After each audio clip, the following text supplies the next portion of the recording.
Solar system का चौथा planet, जिसे रेड प्लैनेट भी कहते हैं, यानी मार्स। ये हमारी ज़मीन जैसा है भी और नहीं भी। ज़मीन के अलावा सिर्फ मार्स ही एक वाहिद प्लैनेट है जो हैबिटेबल जोन में आता है।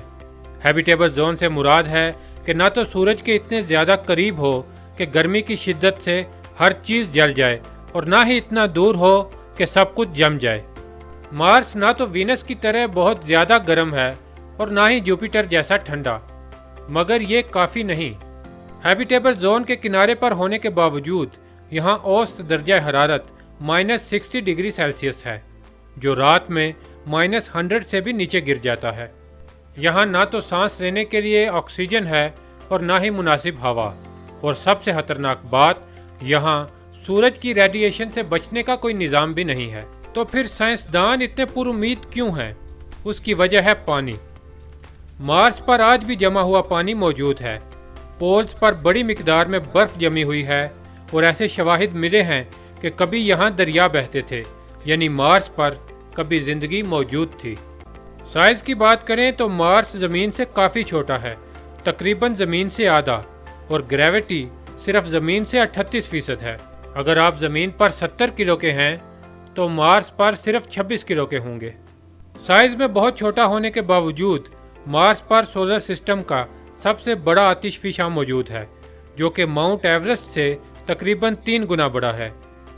नासा और एलन मस्क की कंपनी स्पेस एक्स बहुत से मिशंस को मार्स पर भेज चुके हैं और दावा कर रहे हैं कि बहुत जल्द इंसान को मार्स पर उतारा जाएगा। मार्स जब ज़मीन के बहुत करीब होता है तो फासला सिर्फ 5 करोड़ किलोमीटर का रह जाता है, और ये हर 2 साल के बाद रिपीट होता है। प्लान किया जा रहा है कि ज़मीन से चांद और चांद से मार्स पर मिशंस को लॉन्च किया जाएगा। इंसान मार्स पर जाकर ऐसी कॉलोनीज बनाएंगे जिससे वहाँ प्लांट्स उगाकर माहौल को ज़िंदगी के लिए साजगार बनाया जा सके।